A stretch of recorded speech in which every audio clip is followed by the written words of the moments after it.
This is a story about love. As they say, a story as old as time itself.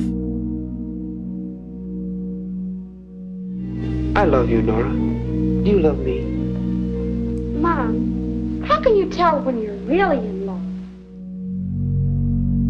This is also a story about barriers. Oh, Romeo, Romeo, wherefore art thou, Romeo? A story about glass. Something that allows you to see so clearly, yet can also keep us apart.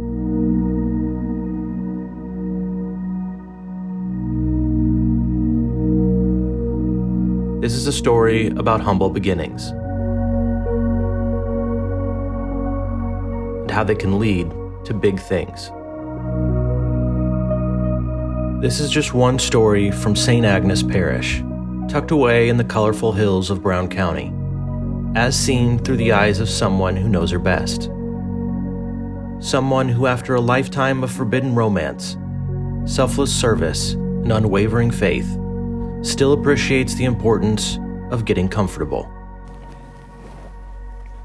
Do I have to put shoes on? No. I would hate for you to put shoes on. You look comfortable. I am comfortable.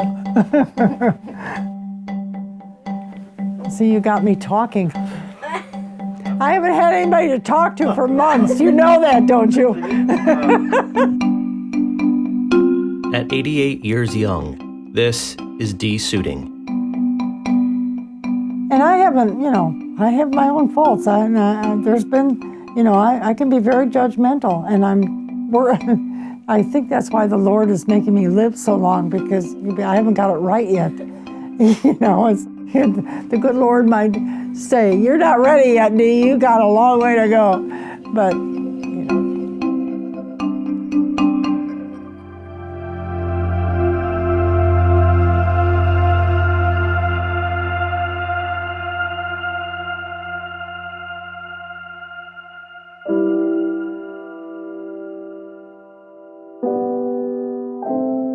Dee and her husband Gene's story begins 50 years ago, when the two accidentally fell in love.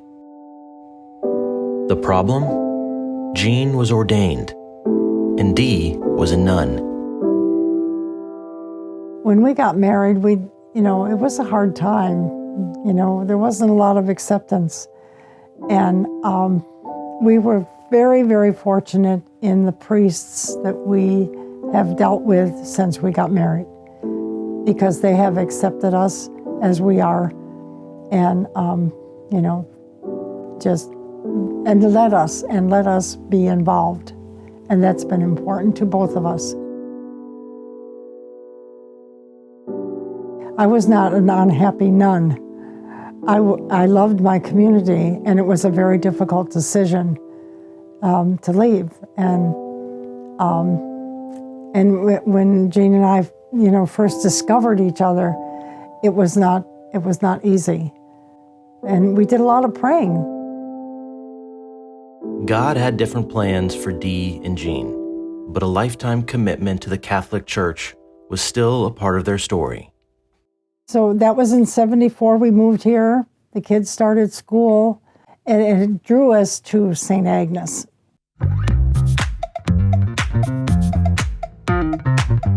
Up on the hill, that log cabin, at that time, St. Agnes was, the priests never lasted more than 2 years. Because it was a mission. So I was on the first parish council, and at that time, we didn't have a DRE, parish life coordinator, nothing like that. So I was hired as the DRE, first DRE. With Dee as director of religious ed and Sister Martha Spieth before Sister Mildred, St. Agnes was growing. By the mid-90s, they needed more space. I was on the building committee, and Father Paul, Monsignor Paul Cutter, we looked at all different ways of trying to add on to that building and where we could go from there. Nobody wanted to leave the log cabin. We looked for property for 9 years, And the people that owned the property where the new church is were living in South Carolina. They were raised horses. They actually, I don't know if they emailed or called Sister Mildred and said, we've been trying to sell that acreage, you know. Here it was right in our front yard, and we had missed it totally. And that's, you know, that worked out so beautifully. It was like the Holy Spirit finally heard after 9 years that we're desperate. So, and then we had people in the parish that were upset. They didn't want to leave that log cabin, you know. Well, we weren't in the church a year when that wasn't even thought about anymore.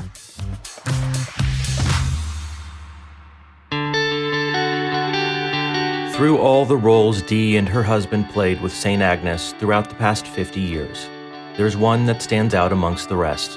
With the help of Sister Mildred and Janet Roth, Dee was instrumental in starting the Nazareth Farm Project in Brown County, where youth and adults from St. Agnes, along with Terre Haute's youth ministry, would come together every summer for a week of prayer, service, and community. Dee and Jean donated their land to the project for over 20 years.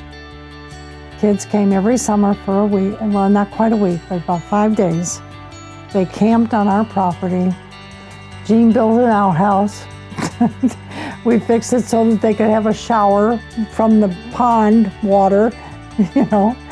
And they would use our downstairs family room as their prayer place where they would gather for lunch, make their own lunches. And then they scattered for the day until supper time, where they would go to different homes. They built ramps, they painted, they did yard work, they did inside work. Every year. And every year it grew. It just, you know, I mean, we were in the Criterion a couple times, and the Brown County Democrat always put a picture of the kids and the different jobs that they did, and they remember it well.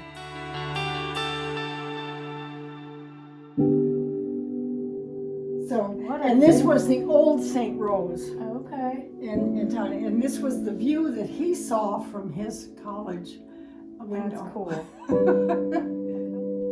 These days, Dee finds herself thinking back on how blessed her journey has been. A journey including family, community, faith, and fellowship, all beginning with one impossible relationship. He's been in the nursing home for 2 years now. I think one of the things that I miss most now is that Jean and I, over 50 years, have shared so much. And he's the person who has always kept me grounded. I can get really, really upset over things, and you know, but he has that calmness about him, and I miss that because, you know, now his mind is you know, he can't hold a conversation very much, and I miss that a lot. First separated by circumstances, today, Dee and Jean are working through new obstacles and new distances, magnified by a global pandemic. So Dee came to the nursing home in Nashville to visit with Jean, her husband. Tomorrow's his 89th birthday, so she's coming for her daily visit just to check in on him and see how he's doing today. Can you come over by the window a little closer? I want to introduce you to some people. Oh, they came to interview me. I told them all about you. They did already. I told them everything. Oh, yeah. All the secrets. All the secrets are out. Yeah, you're going to get a call from the bishop now. You look good this afternoon. Yeah, good. Tomorrow's your birthday. At least you have your tooth in. He has an artificial tooth in, and that's not always in. Well, no, don't take it out. No, that's okay. You can leave it in. I'll see you tomorrow. Okay? I love you. Thank you for loving me.